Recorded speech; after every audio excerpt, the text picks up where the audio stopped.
Another day, another Filipino story. Hello, history lovers. We will look at the history of Indipinos today. The term Indipino refers to the offspring of indigenous peoples and Filipinos.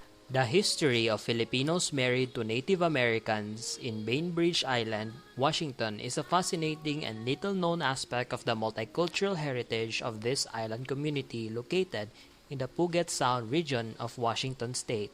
While the exact number of Filipino Native American marriages in Bainbridge Island is unknown, the history of these families provides a window into the complexities of cultural exchange and intermarriage in the United States. Bainbridge Island in the early 1900s. Most of them were men who worked in the fishing industry, particularly in the salmon canneries that were prevalent in the area at that time.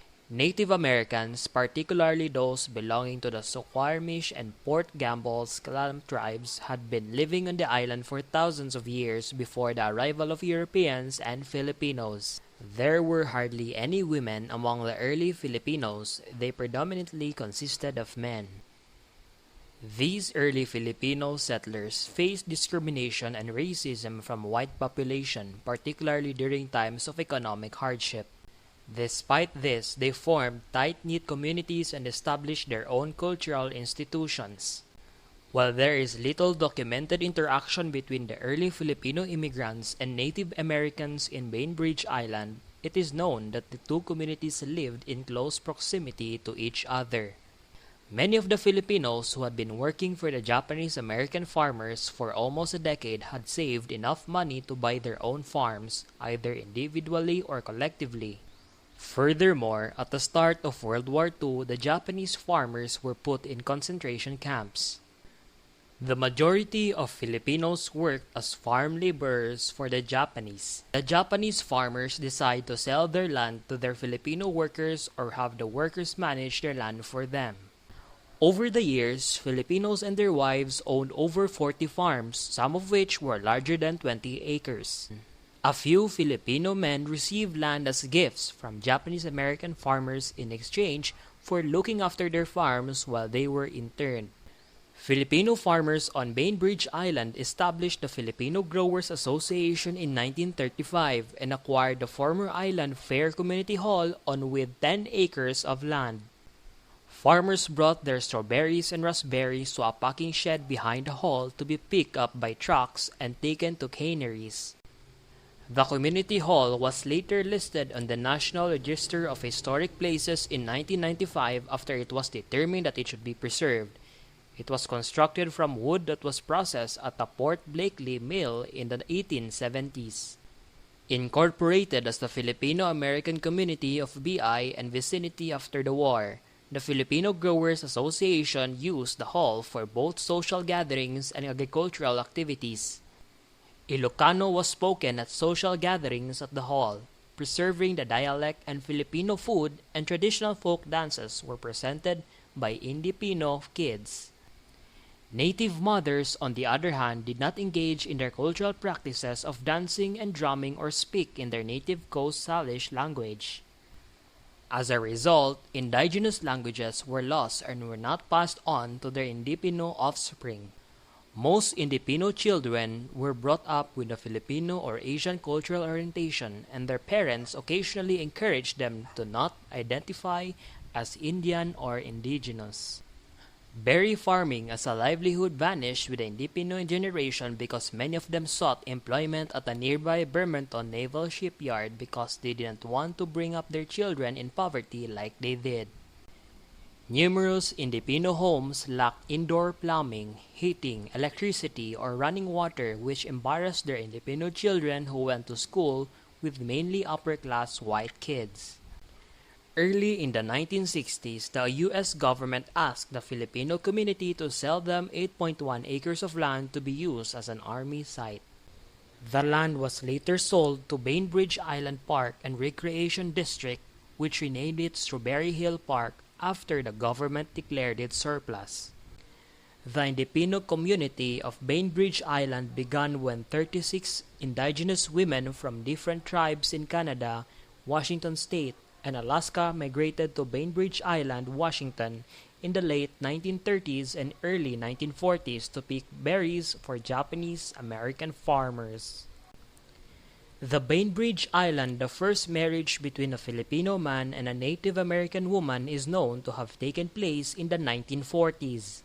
A pivotal moment in the histories of both communities was the union of Filipino fisherman Nick Hernandez and Suquamish tribeswoman Alice Craig. They fell in love, got married, and moved to Bainbridge Island, the Suquamish people's ancestral homeland.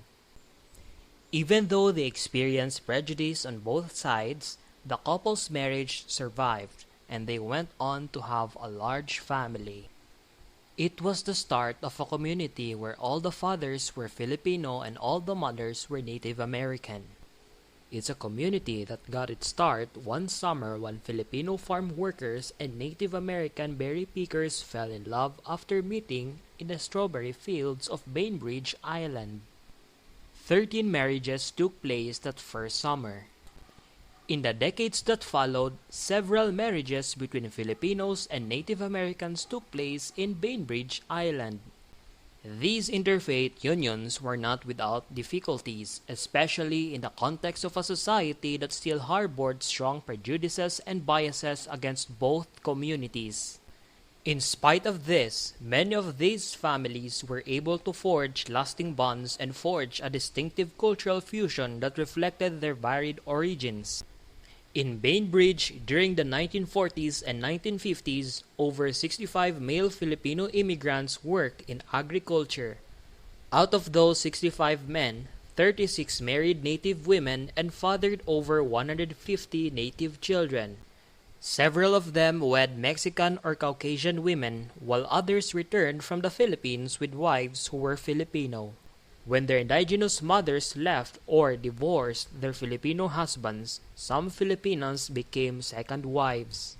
The indigenous women and their mixed-race children felt unwelcome in the Filipino hall as a result of a few outspoken Filipinas who brought their colonial mentality with them.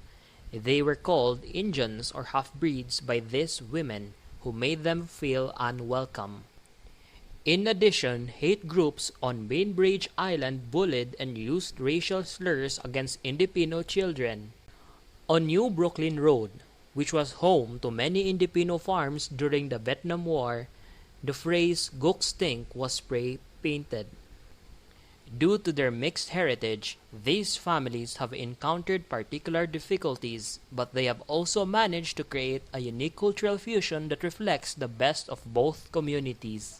The yearly Chief Seattle Day celebration, which honors the legacy of Chief Seattle, a Suquamish leader who made an important contribution to the history of the Pacific Northwest, is one notable illustration of this blending of cultures. The Suquamish tribe organized the event, which features a powwow and cultural activities like canoe races and traditional dance performances. A large number of Filipino and Native American families take part in this celebration of their shared heritage. Families of Filipino and Native American descent have made contributions to the local economy and cultural life of Bainbridge Island. Despite having a rich cultural heritage, Filipino Native American families on Bainbridge Island still face difficulties today.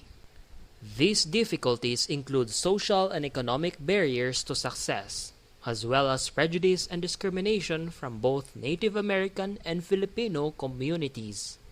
However, there are also chances for these families to keep honoring and preserving their distinctive cultural heritage. Organizations like the Suquamish Tribe Cultural Center and the Filipino American National Historical Society work to promote and preserve both communities' histories and cultures while also providing opportunities for cross-cultural exchange. I hope you enjoyed our video for today. Please like, share, and subscribe to help this channel. Thank you and see you in the next video.